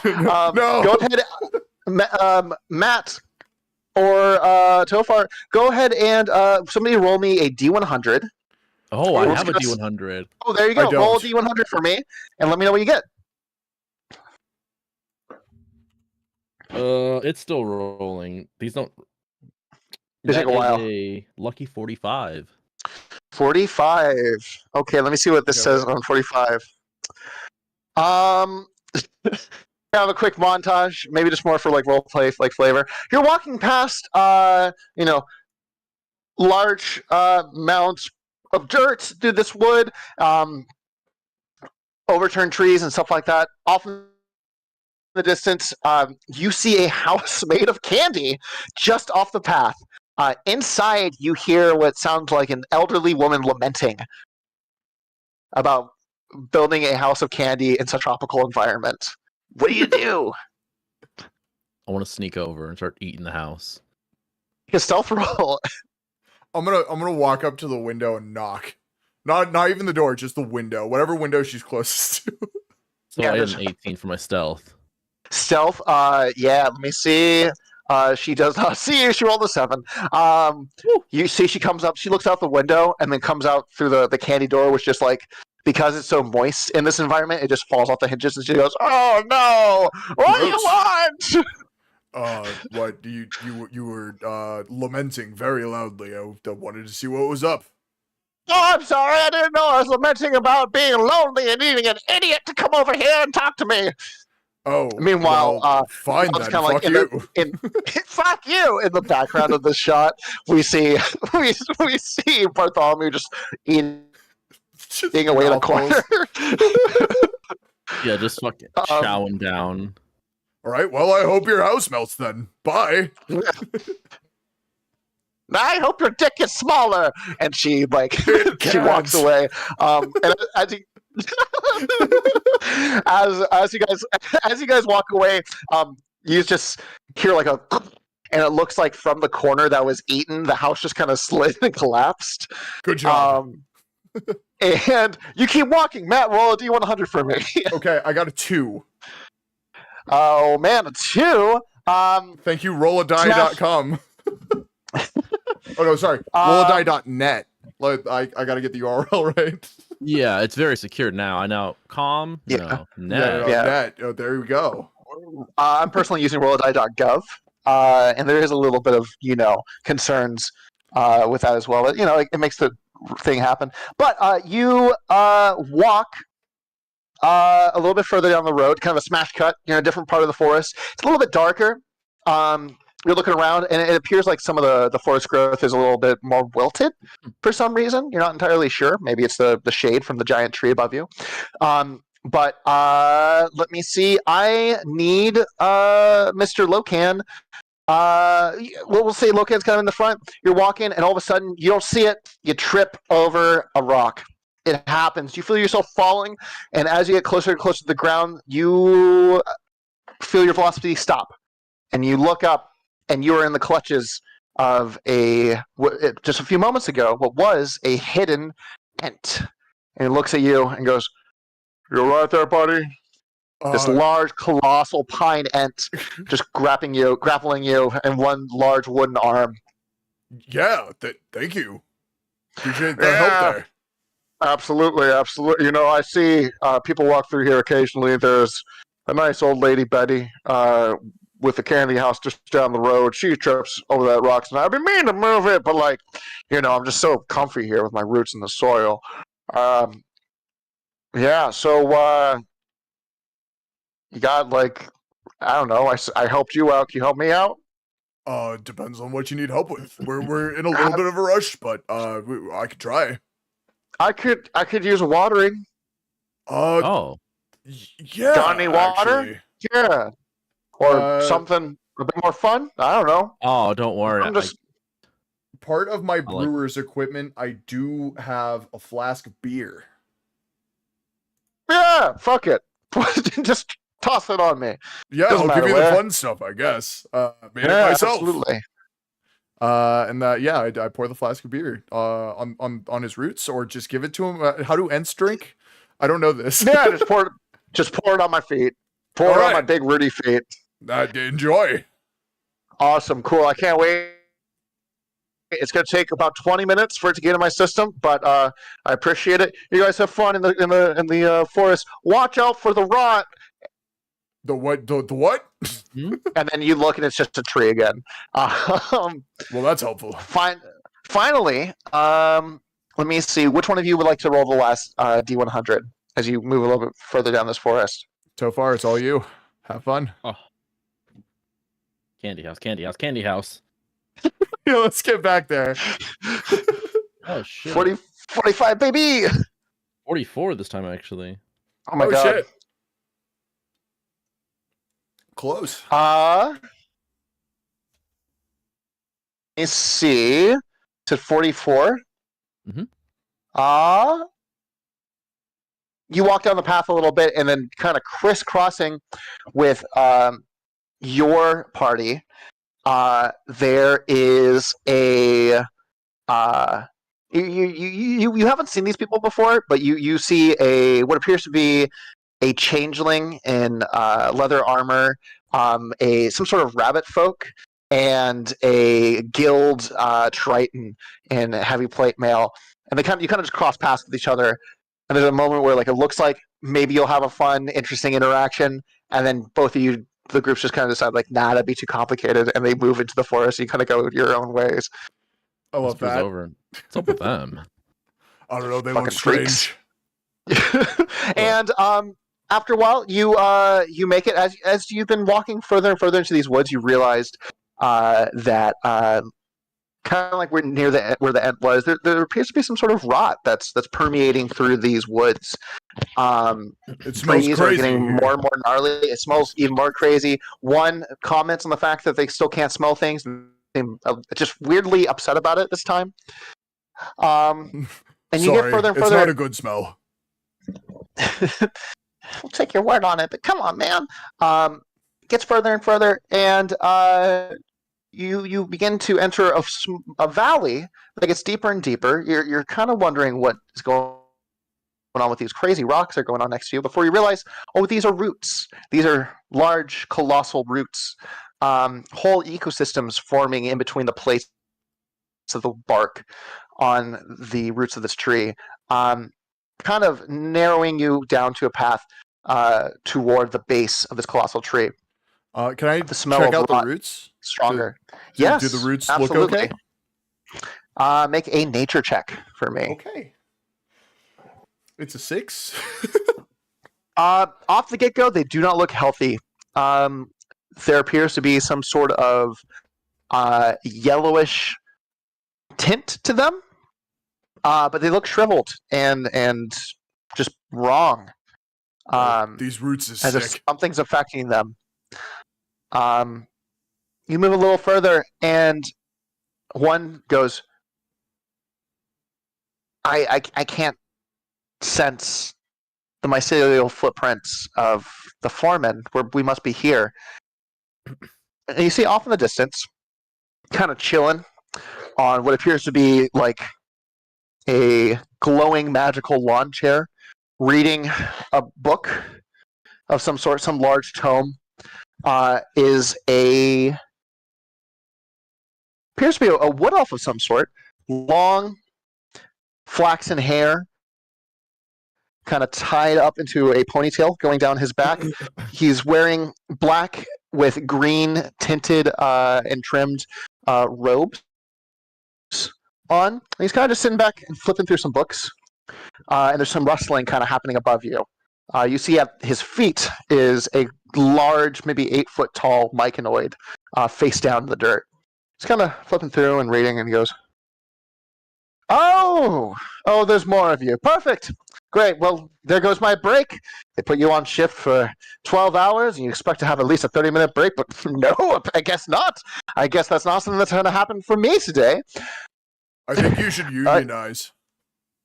We're working on it, but my goodness, you know what? I was going to say a little bit more, but I don't think it's really going to matter for you all for too long.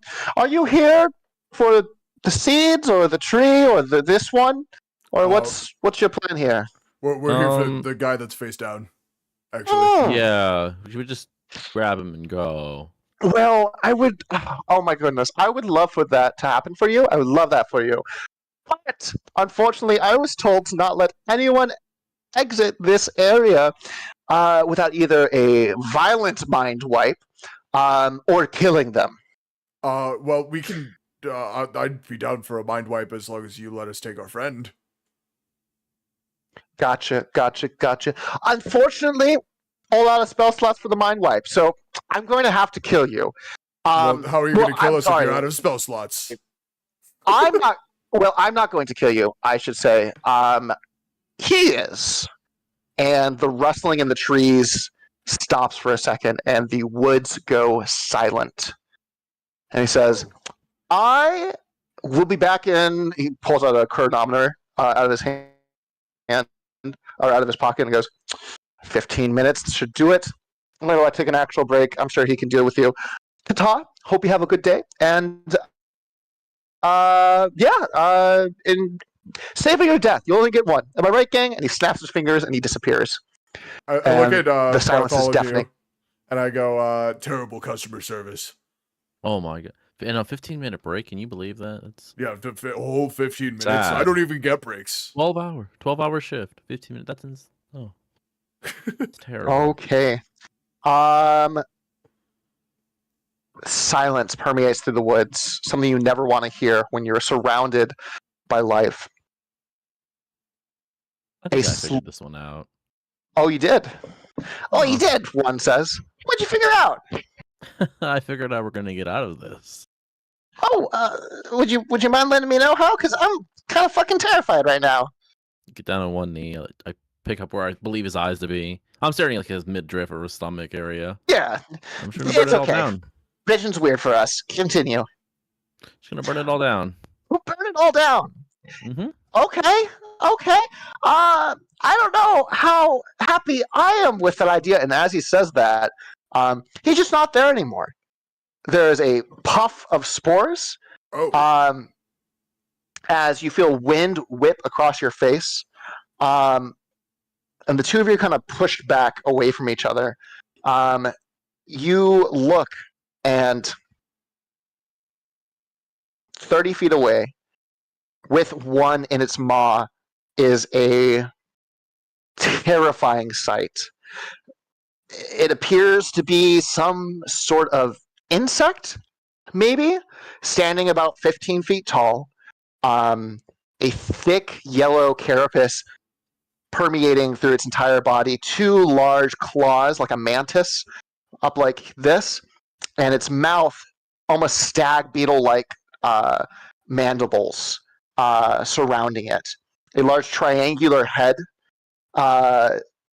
mounts the top of this beast as its two violently green eyes, compounded, of course, swivel in your direction on narrow stalks, and it lets out a blood-curdling scream. no, thank you. Oh, it stops, and then it goes, "Oh, of course, I'm so sorry," and it leaves. Oh. I need you guys to roll for initiative. Darn, I thought that would work. Oh, that was good though. That was a good try. You know, as my stepmom used to say when I was playing violent video games as a kid, why isn't there a conflict resolution button? Right? Real. So, Nat 20. An 8. 20! And an We're 8? going with Yeah. actual plus initiative. That would be a 21. Oh, beautiful. Yeah, we absolutely want to do that. And it Okay. got a 6. Neat. Okay. All right. So at the top of the initiative with the 21, we Yeah, have why can't I roll Locan. this good as Locan. DM? I'm so glad you can't. I'm glad I'm rolling like shit right now because this should be over very fast. You see this colossal insect creature. Again, big claws, giant mandibles, poisonous green eyes, and a slight green ooze dripping from its maw. It's about 30 feet ahead of you. What are you going to do? I smash. I hit it in the head with my maul. You run up using your full distance, your full movement. You raise your maul and you bring it down hard on its carapace. Go ahead and roll to attack. Let's go. Roll hit, I mean. I'm on it. That's an 8. An 8 swings down, totally lands directly in front of it, and it looks down at you hungrily. It's many mini maws, chittering with excitement and hunger. Wait. One more. One more. One more try. I actually Using your action surge. Let me try that again. It pauses and waits for you to use your attack. Thank you. Very polite. Very politely. Okay. I actually so that gives me one additional action. It does. Yes. Okay. I swing again. That is a Awesome. 14 this You- time. Boom, boom! You crack it against one of its legs. Go ahead and roll damage for me. Hell yeah. With the maul, that is. Give me a moment. That is 11 damage.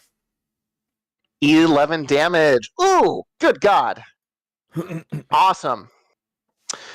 So with 11 damage, okay, you cleave one of its legs straight off. You hear just from somewhere in the forest, and then like a little like home run like sound effect as it goes flying over outta these here. large. Yeah. Tung. Up next is going to be Bartholomew. Oh, I'm just going right for magic missile. 3 darts.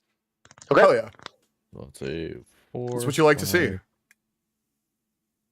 8 and 2, so 10 damage. Goodness. Okay.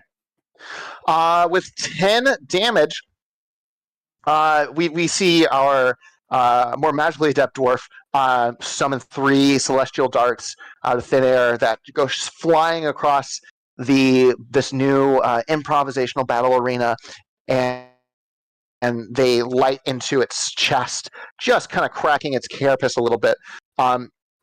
It looks frustrated, but hurt. Your attack strike true, and now it's its turn. So Oh, no. it is going to. Let me see. I'm like 2 feet in front of it. It's going to do, let's see, 2 things. So first, it is going to take a bite attack against the one that ripped its fucking leg off. No, What's your thank AC you. there, bud? It is 18. All right, that is going to hit Fuck. as its large maw comes down. Yeah. Let me see. That is going to be 10 points of slashing damage plus. Plus, what do you mean plus? So 2 points of poison damage, or sorry, acid damage. As it bites into you, steaming hot fluid erupts on your skin, causing it to boil. No, my modeling career.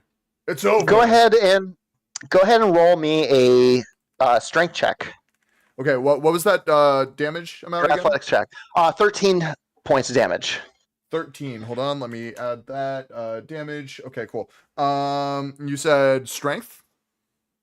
Yes. Roll me an athletics check, please. Okay. Let me do that is plus 5. That is a 15. 15. It appears as if it's trying to constrain you, and you are able to push its mandible open. I assume you're using a shield of some sort. Yeah, I'm using my shield and I guess my arm for the other one. Yeah. You're able to push your way out and free yourself from being grappled by this creature. And as it does, it is going to. As you're kind of picking yourself off the ground, you look, and there's just an explosion of dirt, and it's gone. It appears as if it has burrowed underneath. Oh. Initiative is going to be Locan. Okay, you froze for a second there. Well, we All missed right, that last part. It releases you as you're getting yourself picked up off the ground. You look, and it is no longer standing there. There's only a giant, creepy, bug-sized hole in the ground where it has burrowed into. You have no idea where it is. It is your turn, my friend. Okay. Well. I don't have any. Can I prepare an action? Sure. What are you trying to do? I'm just gonna smack that shit as soon as I see it reemerge. Where are you going? Because you can prepare an action, you can't prepare a movement. Gotcha. So, I think I'm gonna stand closer to Bartholomew. So if it attacks him, I can react and attack first. absolutely, you move closer to Bartholomew. Bartholomew, what's going through your mind right now? I'm scared. Yeah, like how tall is this thing? I think I said about 15 feet. Yeah, I think when something 15 feet disappears, I'm more worried. Is it like a clearing? Or are we like, I know, surrounded by trees? You're kind of if we're thinking of a battle map, right? The north section of the map itself is the base of this tree. And then coming off of that, kind of at 45-degree angles, are 2 large roots that are kind of almost creating a funnel shape of the valley that you are in. To the northeast is where that wizard was sitting, that sorcerer, whoever he was. and your compatriot, Locan, just came from the northwest, where he was engaging with this creature and where the burrowing hole is. I would say we are now back to back. Okay. That sounds good to me. Absolutely. Are you doing anything? I'll use one of my spell slots for detect magic and see if I can figure it out where it is. You use detect magic. Unfortunately, there is no magic being picked up. This appears to be all natural from this whatever this creature is. Good for him. Good for him. And as you're thinking good for him,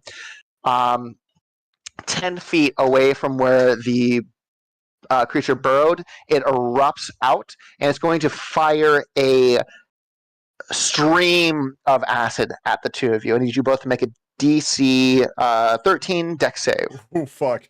Okay. Scary. 19. Nat 20. You both pass? Hell yeah.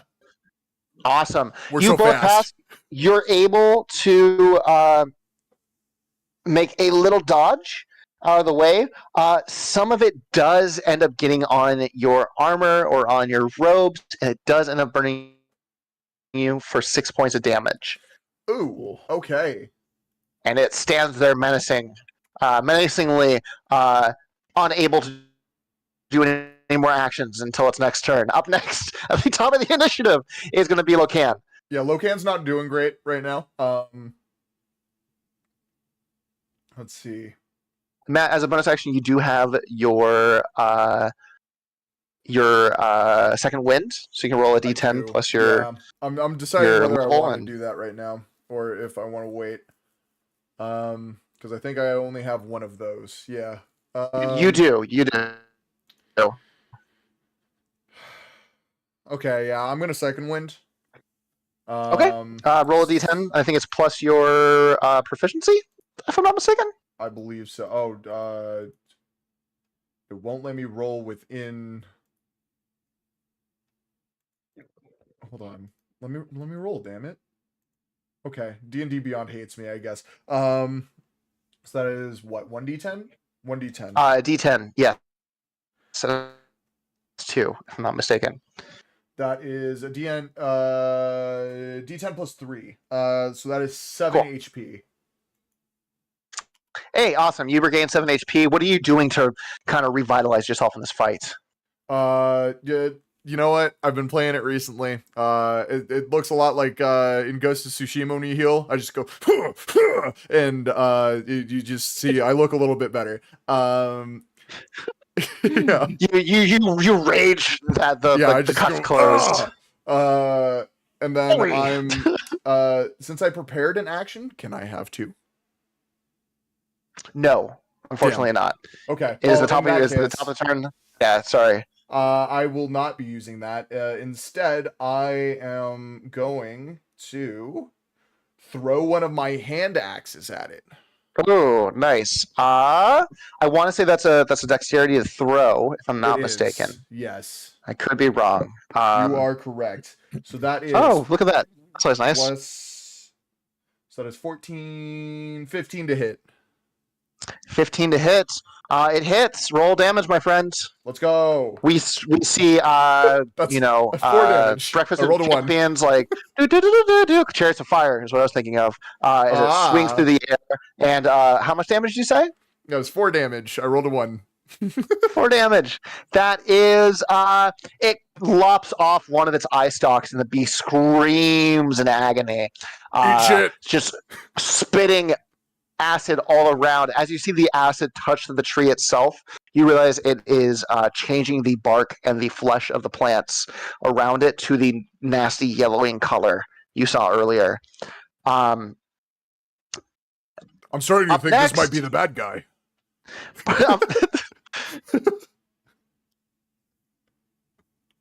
Uh-oh. You froze again, Felix. Uh-oh. We're on the same Wi-Fi. I don't know why this is There you are. happening. Okay, there you are. Hello. Hi. You Amazing. froze. Love didn't hear any of sharing that. Wi-Fi. I love sharing Wi-Fi with my roommate who's also streaming. You're welcome. You lop off the eye stalk. It falls to the ground. The beast screams. We were talking about the poison. I was just going to say the acid. Up next is Okay. Bartholomew. Bartholomew, what are you doing in this? We're going right again Sure. for good old Give us magic something cool. missile, Give us but- something bad. Oh yeah, something real cool. Magic missile, but level 2, so I'm getting an extra dart. It's cooler than Ooh, anything 4 I can do. darts. 4, 1, 5, 8, 9 plus 4, 13. 13. Holy shit. How do you want to do this? What happens? Let's go. I'm trying to go right for the head. I just want to see if I can at least, or right for the maul, wherever the acid's coming from. Honestly, Yeah, you make it choke on its own acid. You fire these 4 darts, and they 2 large stag beetle-like pinchers off to the side, stretching its maul wider than I thought could be possible. The other 2 go straight down the gullet, and out through the back of the head. And there's a pause, and it just explodes in a fine mist of acid. And Nice. it falls to the ground dead. And we are leaving initiative. As you two kind of collect yourselves, you see in the spot where one was ripped up, it looks like its feet were just still embedded in the soil. And during the fight, it had been able to reform itself, and it looks at you all and says, "All right, well, that was wild. Yeah, that was fucked up. That was really fucked up. I'll let the colony know as soon as we get back there what the fuck happened. That there is our foreman. It appears he is dead. We no longer have use for him. I can absorb his nutrients, but if you want to take the crown, go for it. Yeah, we should probably do that.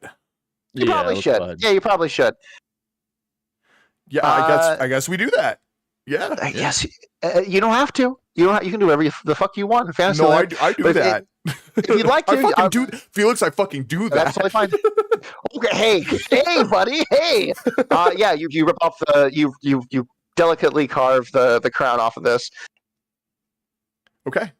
I don't know if you guys have ever seen lobster mushrooms, but it appears to be just a large lobster mushroom. Very tasty, very good. If you can ever get one, I highly recommend it. So fucking tasty. They're so tasty. So good. And you look at your little wristwatches, your dorm wristwatches. You realize it is getting close to when your father asks you to get back. You have maybe a few hours to get back. And for the sake of time, we'll say you're able to make it to the beach. You're able to get in your little skiff and move on down. Bartholomew, yes. Can I make a small pre-returning request? Yeah. I just want to use my last one of my last spell slots to like throw a fireball at the Candy Lady's house. Yeah, we see a little montage. You're running back through the forest. You run past the Ent, and you see that it's just almost like how a weeping willow moves in the wind. This large oak tree is kind of doing the same thing. You run past, you see this elderly old hag like looking at her house and going, "Oh no, god damn it, oh, of course I didn't get insurance, stupid." And then you run past and just hurl a fire bolt at her. She goes, "Oh no!" And you're just booking it through the woods. You run past the Myconoid colony. Do you drop off the gold? Did you drop off the gold earlier? I forget. No, we're we keeping didn't. it. Are they asking for it? They say, "Oh, hello, thank you so much. We'll take the gold now." And then I assume you're just booking it through. Sure, why not? What are they We're going to do? pirates. Also, Pirates, fuck quick 'em. request. Did the bug's head survive the explosion of the bug? Part of it did. Okay, I'm taking that as a trophy. Probably not That- like that from is the hanging couple from my down, belt. but like everything else. Yeah, absolutely. You take 4 points of acid damage I along do the way. As it is a fresh kill and the acid is still there. It's very alien-like. The blood itself appears to be damaging. But you guys get in your skiff. You zoom on back just in time for the stew to be made. And to kind of wrap things up, I want you guys to tell me how the ceremony goes. What happens during the marriage ceremony of Captain Bolf? High Singer and Captain Binconomus Scrunk. What does that look like? As soon as we step off the skiff, I throw the head of this bug onto the deck of our pumice ship, and I go, "Victory for Lokan! Another trophy for the walls." And you see them go, "Yay!" And there is a almost like drawings on a refrigerator. There's a part of the ship where they just put all the heads of the creatures you've killed. And then they hang it up there, and they make you sign it and pose next to it. So there's a picture that goes next to it as well. Oh yeah. And Bartholomew, what happens when you get on board? Bartholomew immediately targets the person who looks the least caring. They're just there to do their job, and just immediately starts telling me the entire thing that happened, everything that occurred, everything they met. Oh wow! Oh, okay, yeah. Info dumping. Hey, tell them about the crowbar. A talking tree? That's. Oh yeah, and then the crowbar. It was we threw it and it spun and it hit them in the face. Oh, that's really. Oh, I'm so sorry. Just 1 second, honey. And you see him take a small sending stone out of his ear, and he goes, "I was talking to my wife in the mainland. What did you say?" Yoink it! Just chuck it overboard. And he goes, if you weren't so high ranking, I'd fucking kill you. But all right, it's cool. I hate my marriage. You kids have fun. I gotta mop this specific spot in a repeating fashion until you move on to the next section of the game. Very NPC-like behavior. The next day, the big ceremony occurs. And what are you guys doing? Are you is this a joyous celebration? Or are you guys trying to sabotage it? What the fuck is going on? Out of respect. Oh, go ahead. Oh, I was gonna talk to you and be like, "Hey, I'm happy for your dad. I'm just not super sure this whole thing's gonna work out." Oh no, we're totally sinking their ships later. Oh, okay. I didn't want to jump to that. Yeah. No, I'm down if you are. Let's just make sure this ceremony goes well, and then we'll fucking kill them and take the treasure. And then later. we blame the mushroom people. Yes, great idea. You're a gentle knocking at your door, and you hear, "Can I come in?" Yes. I think we're both clothed, right? I'm clothed. You're clothed. We're no, good. I'm not No? actually. Okay. Well, we've got our dicks out, so that up to you. But I mean, I've seen worse. If you don't mind me, and he just kind of opens the door, and you see, guarded on either side by two of the gnarliest looking Tritons that are carrying surfboards is Captain Economist Scrunk. This very kind of stonery looking Triton. hello, new dad. He's wearing a full commandant's regalia. Yeah, exactly. He fins, the finned ears, gills, the whole 9 yards. He looks at you and says, dude, we don't need to do that. We don't need to new dad. I'm not trying to replace your mother. It's just I just want to come in and make sure we were cool before we he's definitely making eye contact with both of you. Never once does his gaze go down to see if you are actually pantsed or not. I start wiggling around, so he has to struggle to make eye contact. He closes his eyes and rubs his nose, the bridge of his nose, and he goes, "I just wanted to come on in and see if we were cool before this whole thing kicks off. I mean, I would assume that you and your father had worked things out. He's a very intelligent man, and I think he's really great about working through emotionally intense situations with his crew and his family. But I just wanted to touch base with you because I know we haven't had too much of a chance to really talk. Stepson to new father, I suppose, and also friend of the stepson to me. Hello, Bartholomew. I don't want to discount you in this situation. So are we cool? Well, yeah. I haven't had much time to talk to you, so we'll see how it goes. But for now, yes, we are cool. You know what? That's great. That's really good, kid. That's really good because I would just hate for there to be any sort of diplomatic issues between really send the way this Murray. I love your father a lot. I think he's really cool. I think he's really great. Love the amount of soldiers he has too. And I think together we can really make a lot of money. I think we can get a lot of power, which I assume you want too.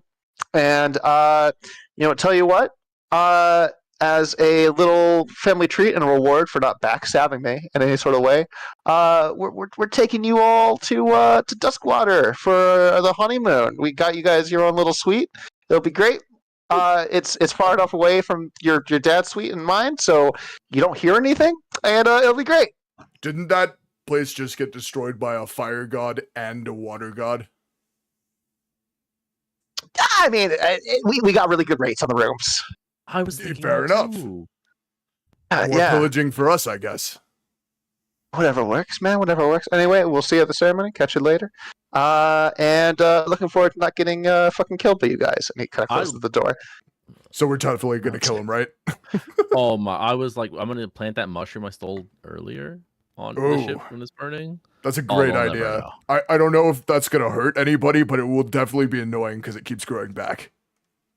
Oh my god, that's good. That's good. It's good stuff. And as our two colluders are collaborating on this attack on their new parent, we kind of pull camera out and show essentially the two ships are kind of acting as two ends of a balancing beam. The mountain bringer and all of its dwarven glory, and what is essentially just a giant surfboard, just kind of balancing a small platform where everybody is kind of situated. We see a beautiful wedding ceremony, and and then the camera kind of pans out, and Grosh has concluded. Thank you guys for being a part of this fun little Duskwater spinoff. We really appreciate you watching, and thank you both, Matt and Tofar, for being a part of this. Thank you for GMing. It was a great time. Happy to do so. Cool. Matt, you want to hit him with the outro? Sure. That has been Fresh Rolls, a D&D podcast show thing. I haven't decided what format this is. So, thank you so much for watching. We do this every Sunday, as said before, on at 6 p.m. MST on both YouTube and Twitch. All VODs will be available on both YouTube and Twitch. I believe I will be uploading them separately as videos starting next week-ish. So look out for that, and more gaming streams coming soon. Be sure to follow Tofar Love at Tofar Love on both Twitch and Twitter. And thank you guys once again for joining. Anything you guys want to say? No. Okay, cool. I'm good. Safe travels wherever you are, and peace. Yeah, drive safe. Later. All right, bye, chat.